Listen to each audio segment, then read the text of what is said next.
Welcome to the No Dress Code Pod, where we keep it real, celebrate Black excellence, and dive into the things that matter most. Tune in, vibe out, and let's get into it. Welcome to another episode of the No Dress Code Pod. I'm your favorite host, as well as your favorite hoochie, legs out, not open, Bree. And if this is your first time listening, then thank you. If you are a returning listener, if you are a returning guest, then you already know what to say because you already know how I feel about you. Thank you so much. Before we get into this episode, I need to do a mental health check-in with y'all. I need to just do a week check-in with y'all. How are y'all doing? How are y'all feeling today? How are y'all feeling this week? Okay, I hope you guys are having an amazing week. But if you're not, drop it in the comments and let me know. And there's nothing I could do for you in this moment, but continue to speak it over you and pray that your week going forward is amazing. Okay, that's all I got for you today. But drop it in the comments, and I promise somebody out there is gonna help you out. If it ain't me personally, somebody out there is gonna help you out. So let me tell y'all, okay, we in Black History Month. We in Black History Month. And I hope y'all enjoyed the previous episode so far of this month. I know I said I was gonna start dressing up for holidays and stuff. I just couldn't do it. Okay. I'm gonna start. I'm gonna start. Valentine's Day wasn't it for me. If y'all see the shirt, if y'all see the sweater, let me lower the mic so y'all see the sweater. Hold on. For those of you who are visually watching.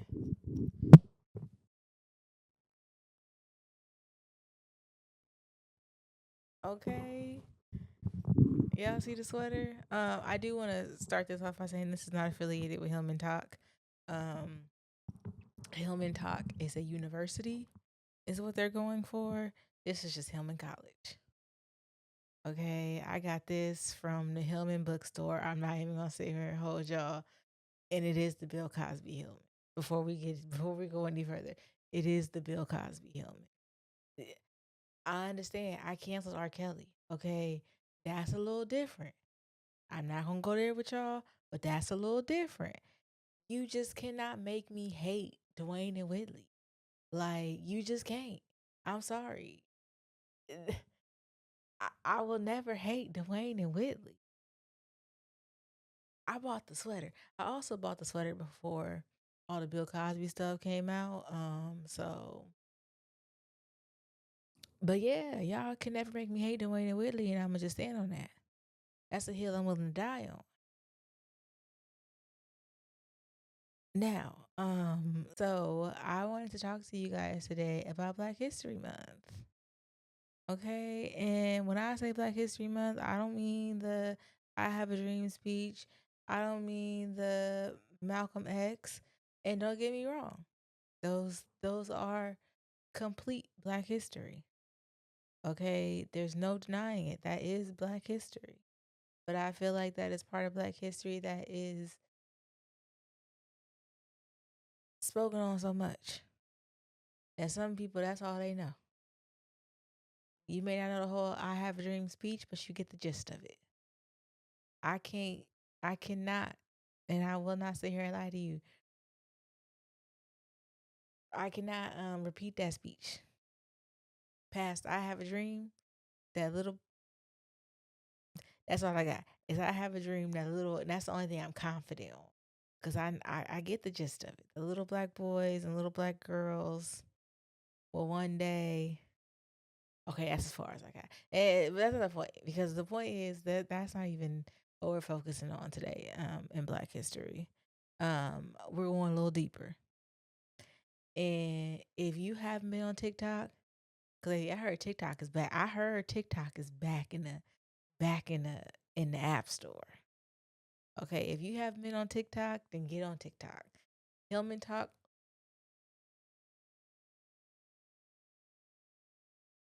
If you haven't been on TikTok, maybe where have you been?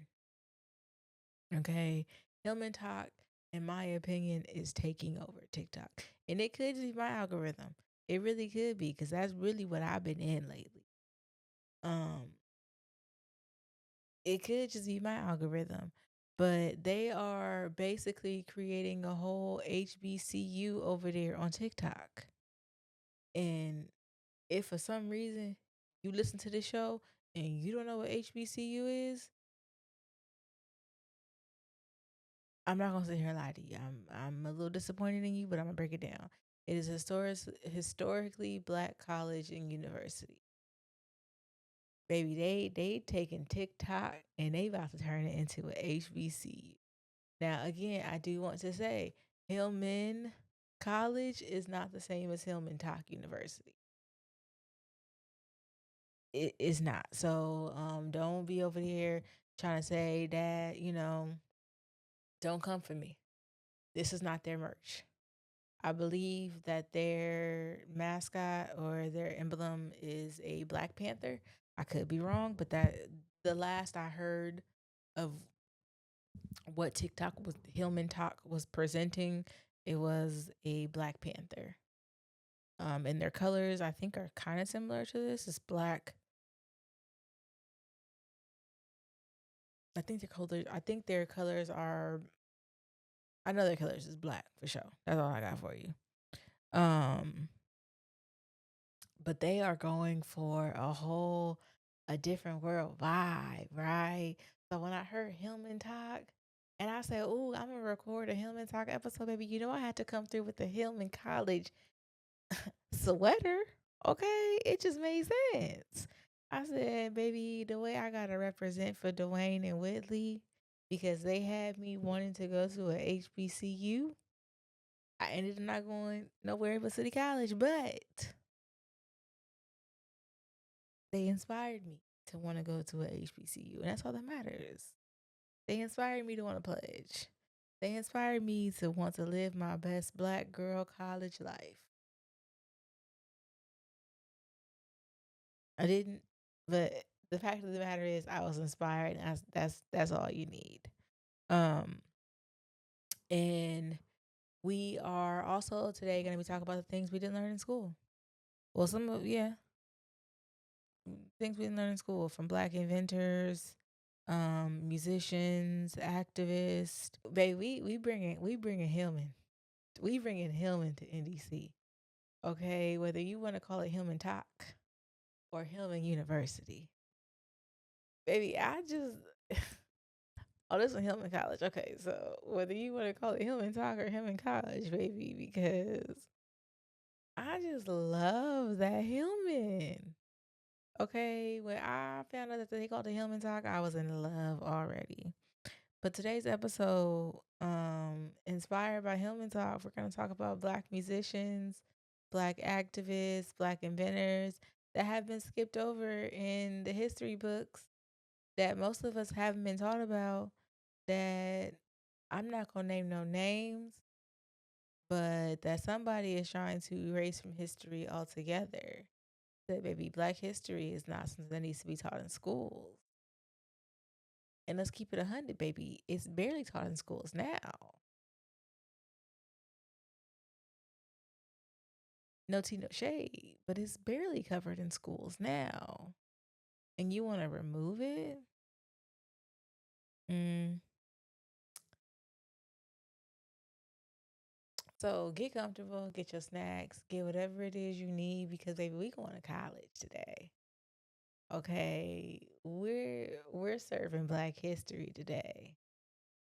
So if you gotta pause this to get your plate, baby, yeah, I'm taking you to college today.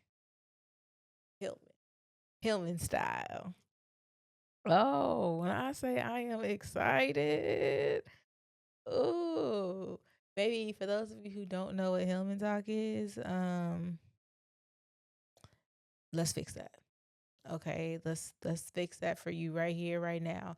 It started as a grassroots movement, um, on TikTok, where Black creators and Black teachers came together to teach, uplift, and preserve HBCU culture.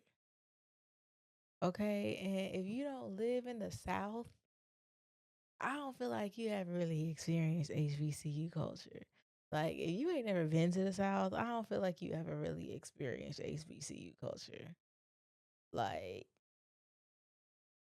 mm, maybe the East Coast, because I feel like East Coast has HBCU, but the West Coast, where we at,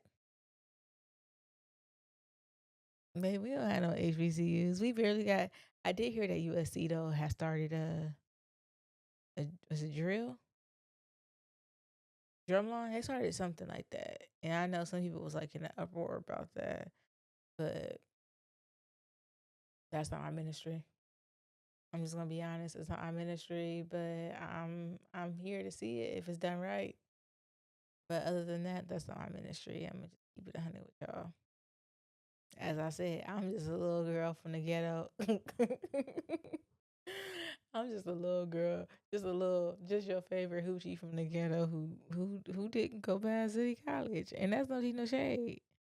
Yeah, I ain't saying it to shade nobody. If you in the same predicament as me, because we can still make it.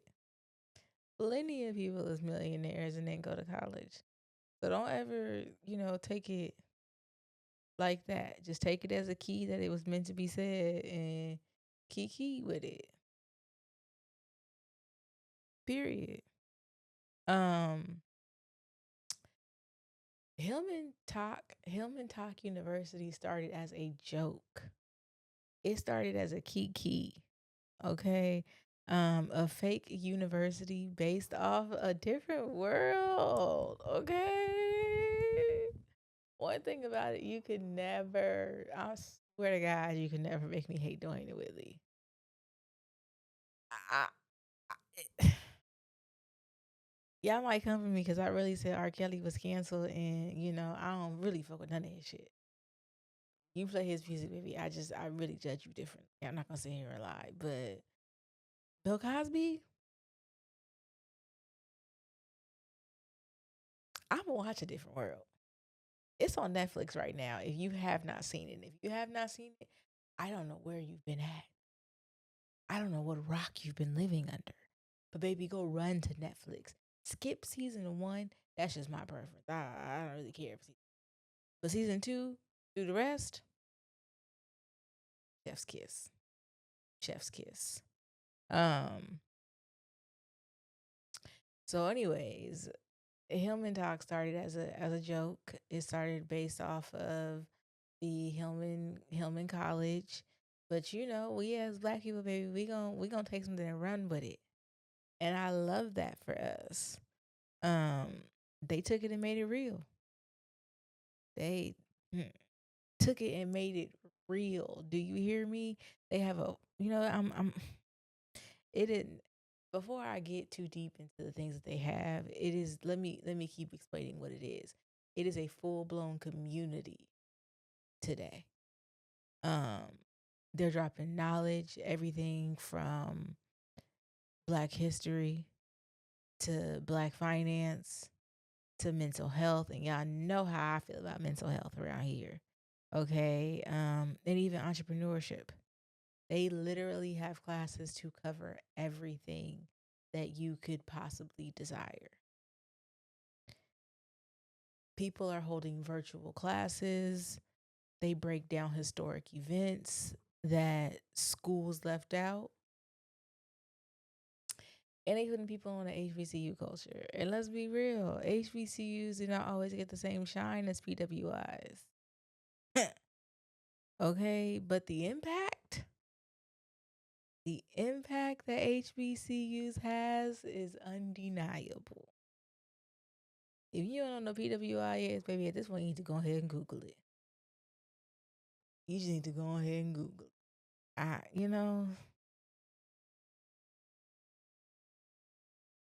As a girl who went to predominantly, you know, white schools, yeah, you just go ahead and Google it.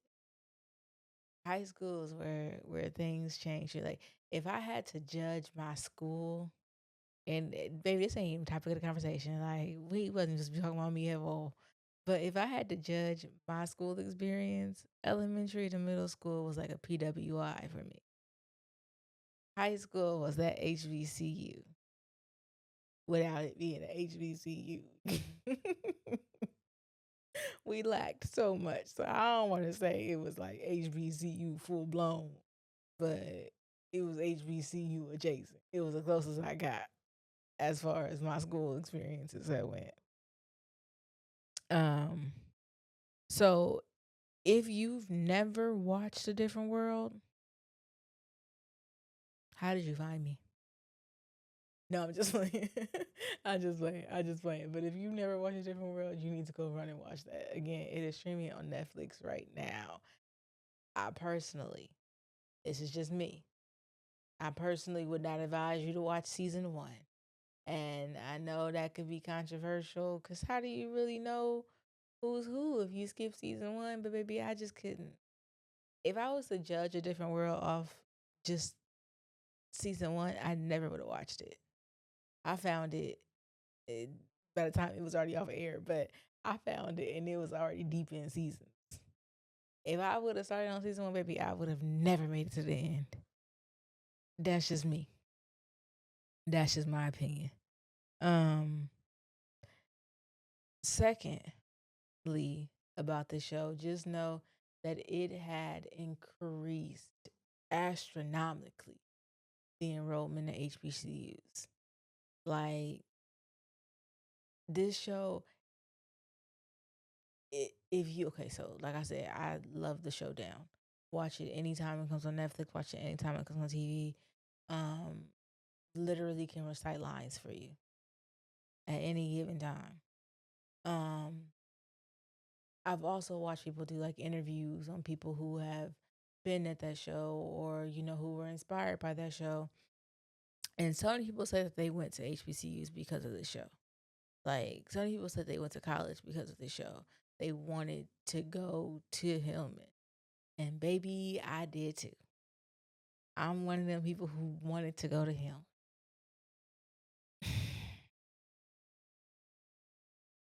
And that's where I'm gonna leave that at as far as that goes. But it gave a whole generation a preview of what Black college life could be.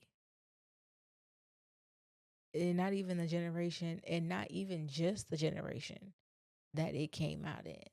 It gave future generations. It's still giving people generations to this day, an aspect of what Black life could be. Yeah, they're still inspiring generations to this day of HBCU students, of kids who want to go to college and want to experience what that show presented. Because when I say it was like the time of your life on that show presented so much. It was like, man, I know I just missed out. I know I missed out on life when it came to that. Like, I don't have too many regrets,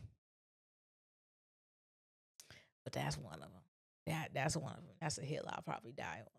That's one of them. It showed that show literally showed ambitious, educated, and relatable Black students navigating everything from racism to relationships. And for a lot of folks, a lot of people, that was the first time they seen Black college life on TV. A Different World,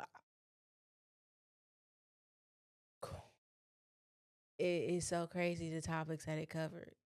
It covered date rape. It covered the racism. It covered friendships, relationships, single parents going to college, people who, well, Jaleesa wasn't in her 30s, but they made it seem like she might have been in her 30s, maybe late 20s, I don't know. But Jaleesa was older when she started college, and she wanted the full college experience. And I love that they included that, because you're right, not everybody goes to college right out of high school. Some of us, some of y'all do go back later in life, and I applaud you for that. Personally, it ain't me, but I applaud you for that. You know, um, Hillman College itself may have been fictional, but it represented real life HBCUs like Howard, Spelman, Morehouse, and FAMU. Um, if I'm not mistaken, it was filmed on Howard's campus, or it was based off Howard. Howard Hampton. Howard. Okay. Anyways, and now decades later, HillmanTok is keeping that legacy alive in a digital space. HillmanTok is keeping Hillman's legacy alive, and it's not controlled by textbooks. It's not controlled by school boards, and it's not controlled by the U.S. Baby, that's powerful. Um, if you want to talk about real people who graduated from HBCUs and changed the world, let's talk about Thurgood Marshall. Okay, he went to Lincoln University and he went to Howard University School of Law. Okay, and Thurgood Marshall was known as the first Black Supreme Court justice, but his legacy, his impact started long before he took that seat. He attended Lincoln. He attended Lincoln, where he was classmates with Langston Hughes, right, Cab Calloway, and Kwame. I don't know how to pronounce their last name. I can spell it for y'all, but I'll probably just leave it on the screen. And Kwame was the first president of Ghana. Kwame was the future first president of Ghana. Um, so Thurgood Marshall actually really wanted to study medicine or dentistry originally, but he ended up getting in trouble for a prank, and he argued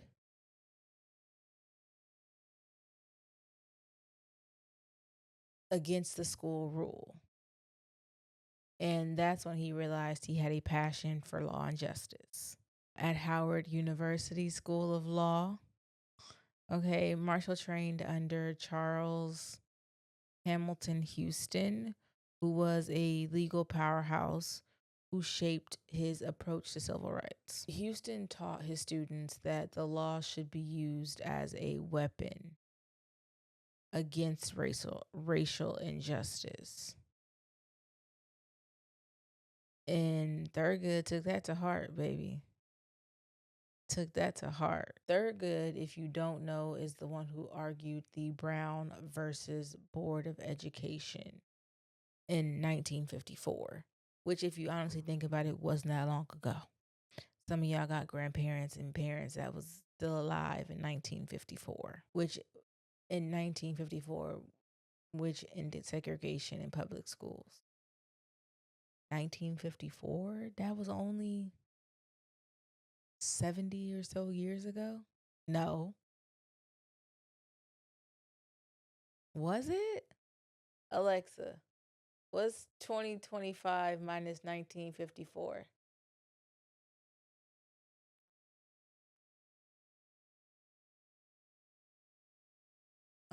A lot of you guys still have parents and grandparents who were alive at that time. Literally only 71 years ago. But if you look at it in textbooks, it's in black and white to make you feel like it was longer than what it was. I remember that's how I used to feel when I was looking at them textbooks. Like, why are we learning this? This shit is so fucking old, but it's not. It's not. It is less than 40 years older than before I was born.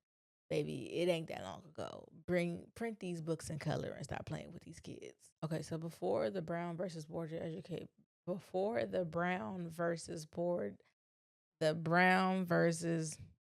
yeah, I'm not tripping. Brown versus Board of Education. Schools are segregated.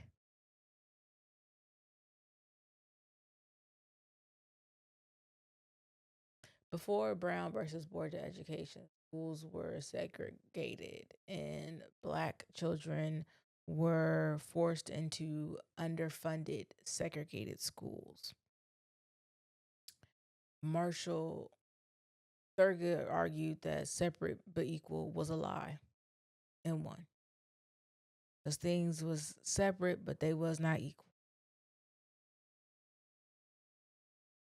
The Supreme Court victory dismantled legal segregation and paved the way for the civil rights movement. Baby, his legacy, without Thurgood Marshall, we would still be fighting for basic education rights today. Which is crazy because we about to start fighting for basic education rights again. He made it possible for black students to attend schools without being told they weren't good enough. That's crazy. Like, it's truly only 70 years ago, 71 or so years ago.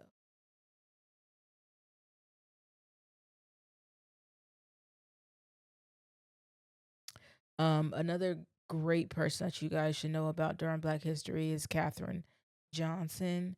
She went to West Virginia State University. She was a mathematical genius who changed the future of space travel. When I say mathematical genius, I mean she was a mathematical genius. She graduated high school at the age of 14 and graduated college at the age of 18 with degrees in mathematics and French. She was one of the first black women to integrate into West Virginia's university graduate program in 1939. I'm just telling y'all, like, it really ain't that long ago.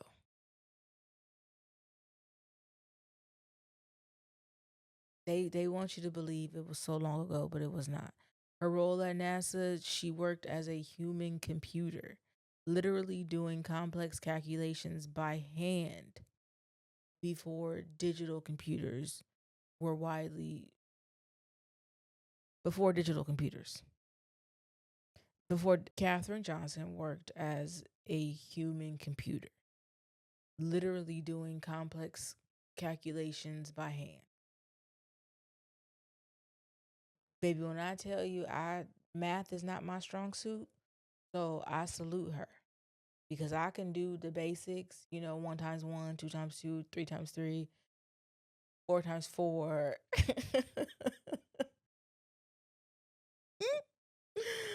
I want to say once you get past 10, really, we're gonna need to bring out the calculator. You know, I can figure it out. I know what it is. Don't get me wrong. I'm not stupid. I'm not slow. I know what it is. But do I know it off the top of my head like I know 2 times 2? No. Do I know off the top of my head like I know 10 times 10? No. Like, what's 15 times 15 without using a calculator? On top of your head, quick. What's 15 times 15? Yeah. Okay then. Don't come for me. Um, her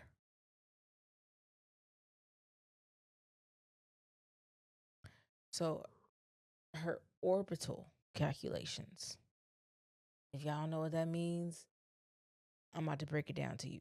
Her orbital calculations is the reason why. Fuck it. Her orbital calculations is the reason why John Glenn was able to to fucking orbit in space, to be the first astronaut to orbit in space and to excuse me, orbit Earth in 1962. I'm just saying, 1962 really wasn't. My mama was born in 62. So, like, but you don't hear about this in history class. Glenn refused to, John Glenn refused to fly until Catherine double checked the computer's math. Until Catherine double checked computer's math. Okay, he was quoted saying, "If she says the numbers are good, then I'm ready to go." Maybe that man said, I'm not going out there until she checks it."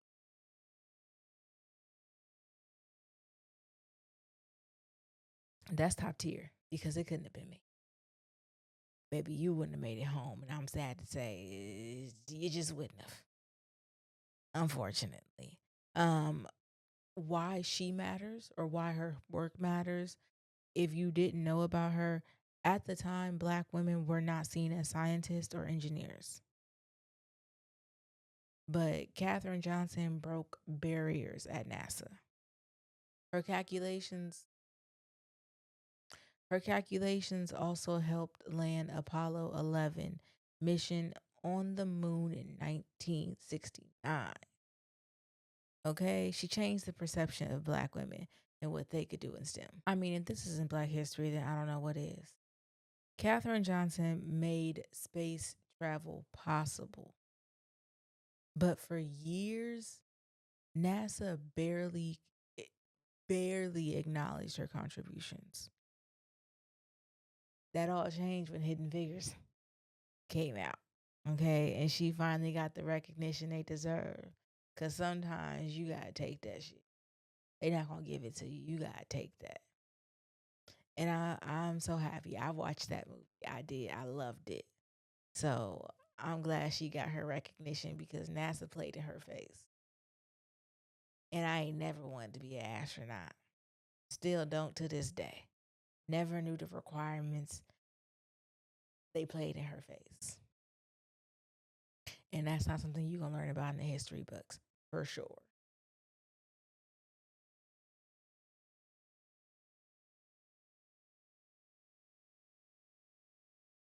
Another person that I feel like you guys should know about in Black history, because, Black history doesn't just have to be, again, Malcolm X. It doesn't just have to be enslaved time. We are more than that. Is Toni Morrison, who is a Howard University graduate. Now, y'all might see me swaying back to back when I drop some college names. I really don't have no skin in this game. Okay, I don't have no skin in what, Howard or Hampton. That's the one. Howard or Hampton. Yeah, I don't have no skin in the game. Okay, Howard, Hampton, FAMU, ASU, TSU. I don't have no skin in the game when it comes to y'all. I love them all. I love them all.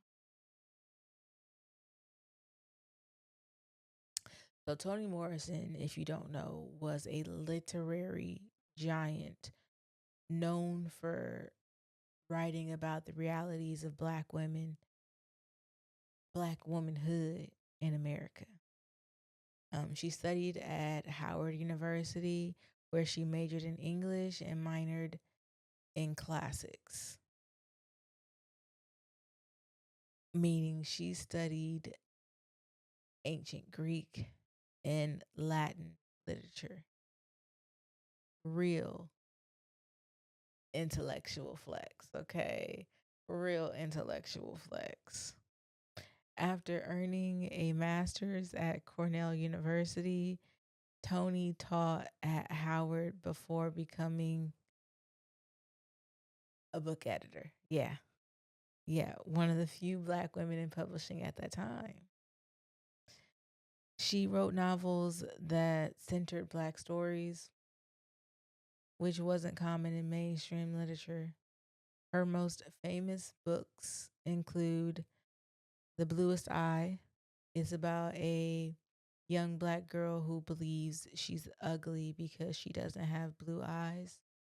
And let me tell you, as a young black girl who, again, went to predominantly white schools, I'm not going to say I felt like I was ugly because I didn't have straight hair, but I felt like something was missing, something was off. But ugly? I'm sorry, you ain't been able to convince me that. Not really. Ugly? Song of Solomon is another story of hers. It's a story of self-discovery, family, and identity. So Beloved is a haunting tale inspired by a real enslaved woman who made the decision to kill her child rather than let her child live an enslaved life. Um, Toni Morrison is Black history. She refused to.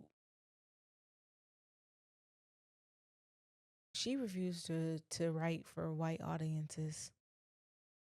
She wrote for Black people, making us feel seen and heard. Um, in 1993, she became the first Black woman to win the Nobel Prize in Literature. If that's not Black history, I don't know what is. She edited and mentored countless Black authors, ensuring future generations had a voice. Without Toni Morrison, many Black authors wouldn't have the space to tell their own stories today.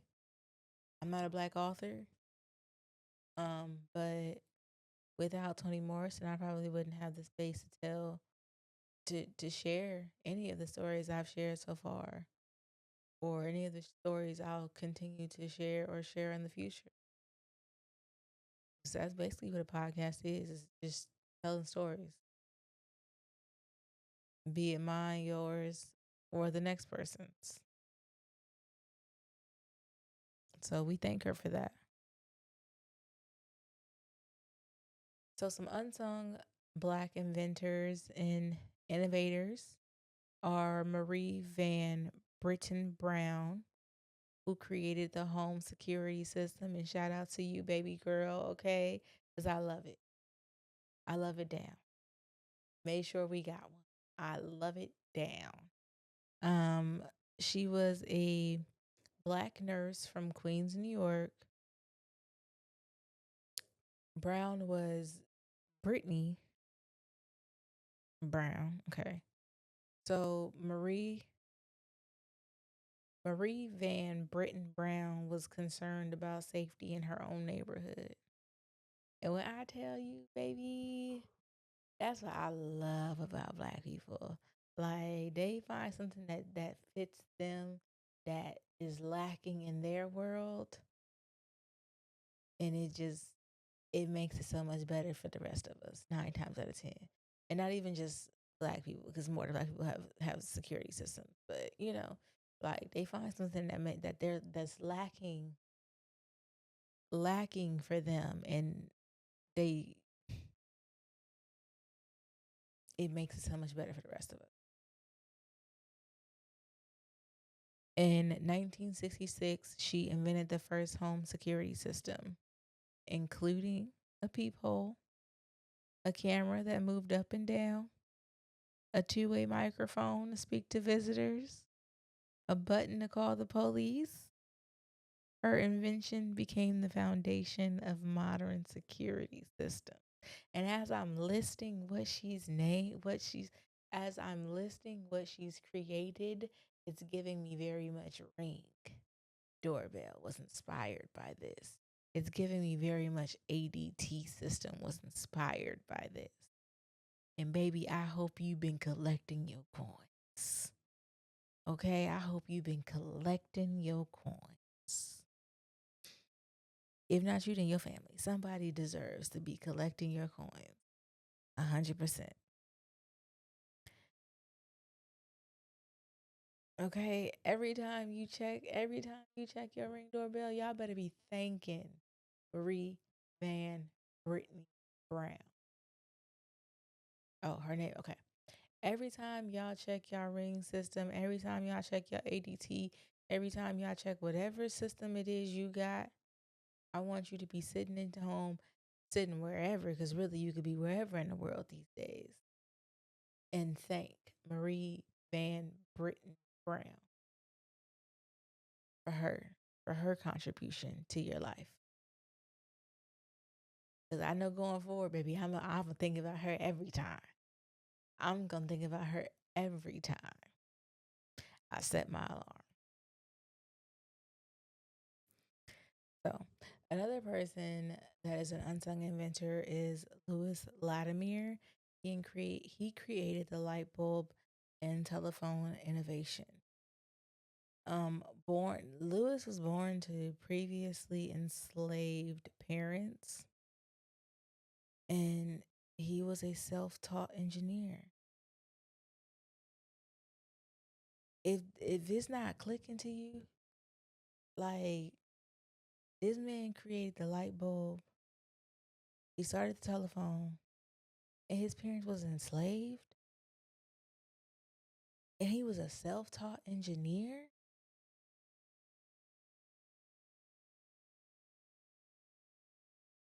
Oh my goodness. He improved on Thomas Edison's light bulb by developing carbon filament, which made it last longer. And when I tell you, I know for a fact that shit is not taught in school because all they tell you is Thomas Edison created the light.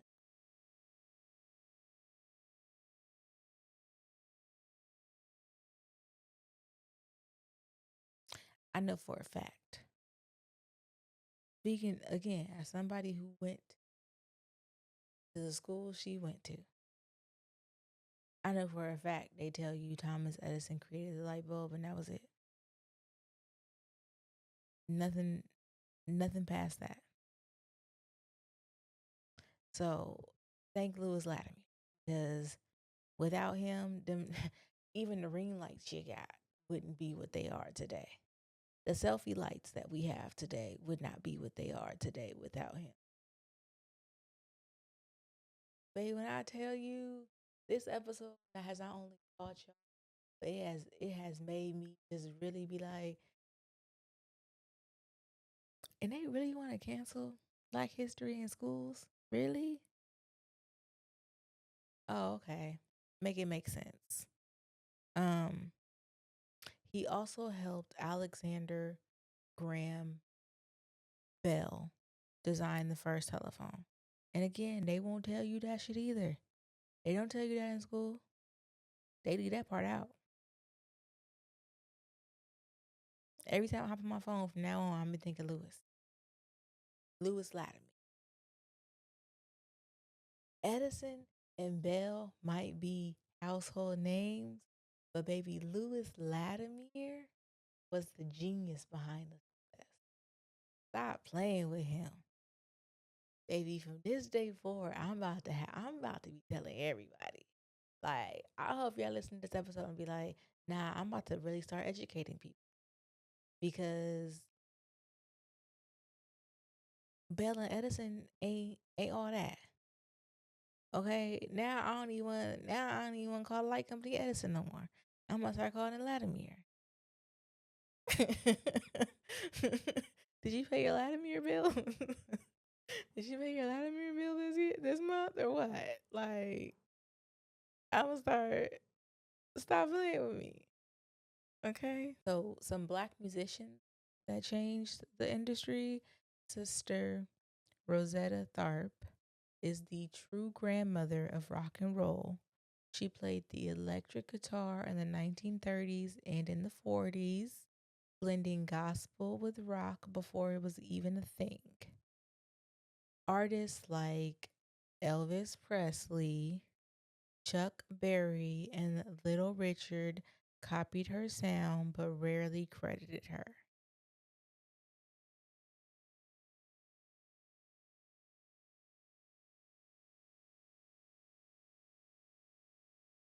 Anyway,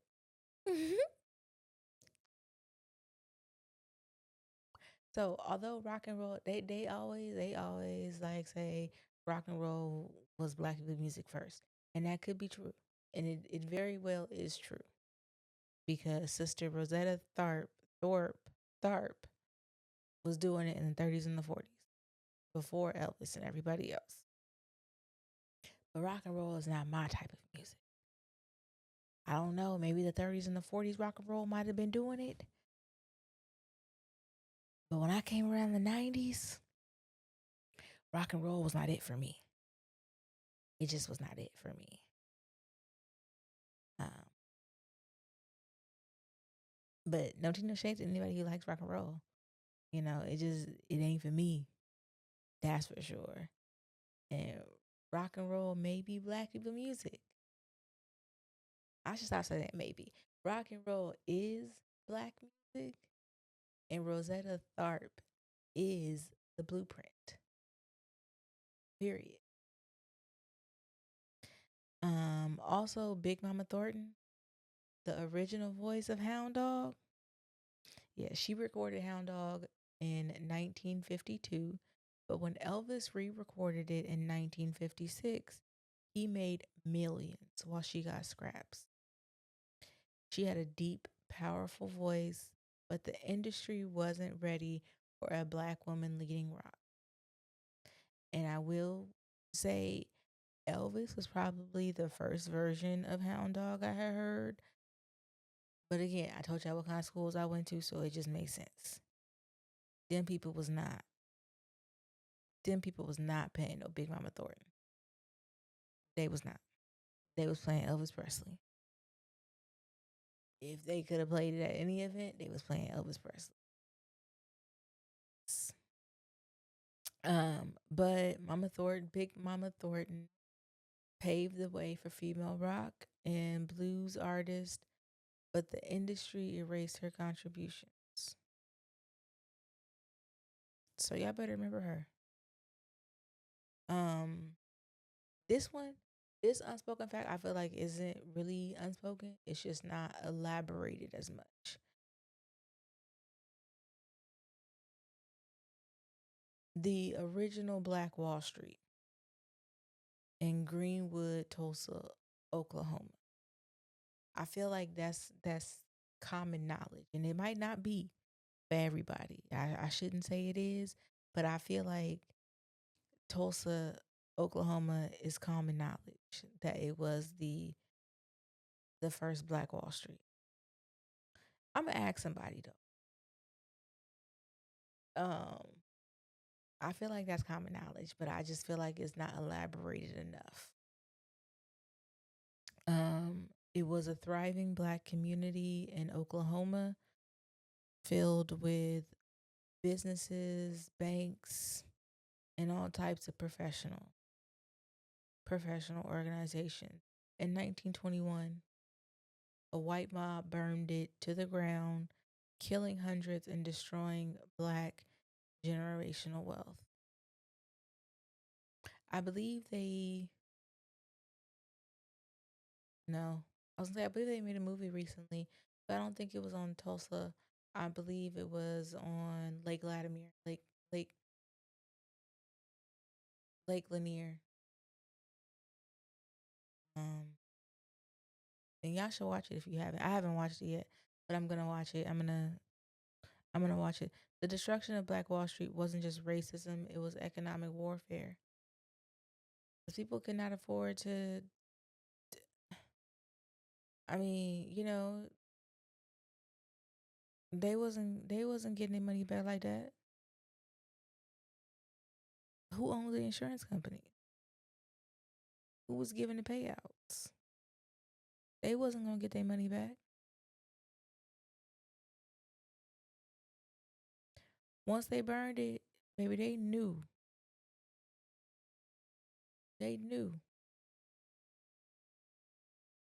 that it wasn't going to be rebuilt. They burned that in 1921. We are in 2025.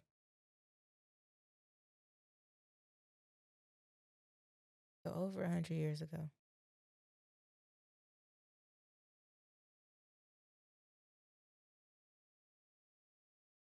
And we still don't have another Black Wall Street. Not for real, for real. Not like they had in 1921. We don't. The destruction of Black Wall Street wasn't. I said that already. I got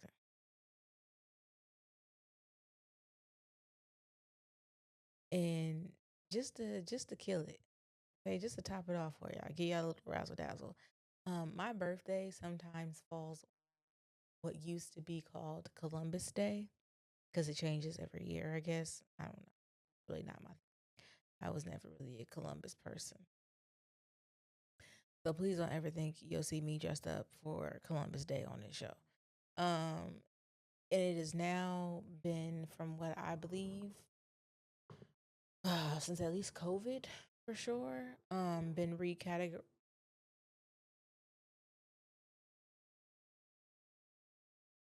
And from what I believe, at least since COVID, it has been recategorized as Indigenous People Day, um, which is all fine and dandy. All fine and dandy. But baby, let me just go ahead and tell y'all, West Africans, I'm not even gonna say may have reached America before Columbus.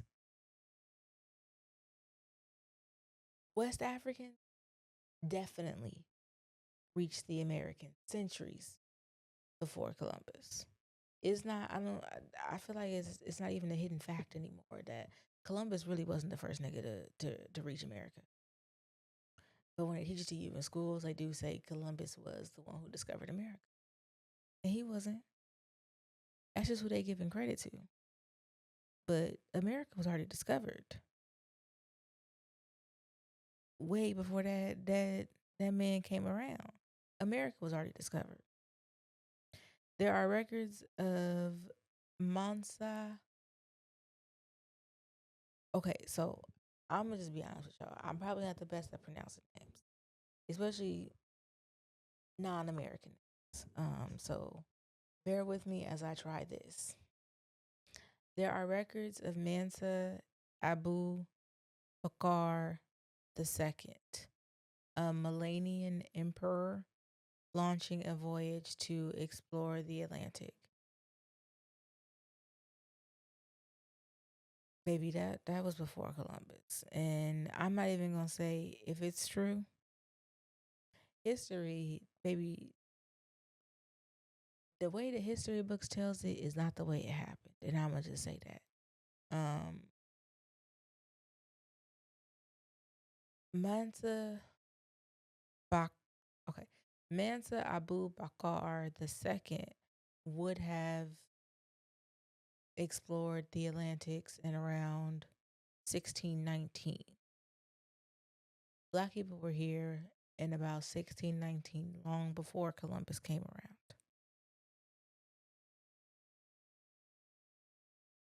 See, Black history is way bigger than they taught us, way bigger than they told us.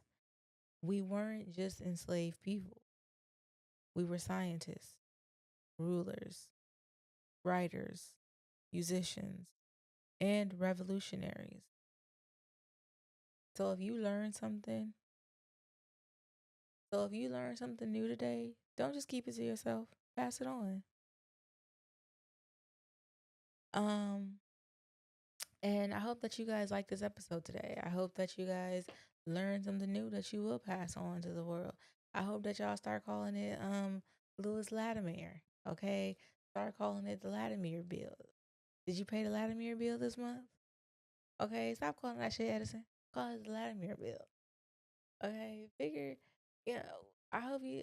I hope that this inspires you to, do your own research, and I hope it inspires you to create your own Black history. Because if you Black, baby, you are Black history. I mean, spin it how you want to spin it, baby. You are Black history.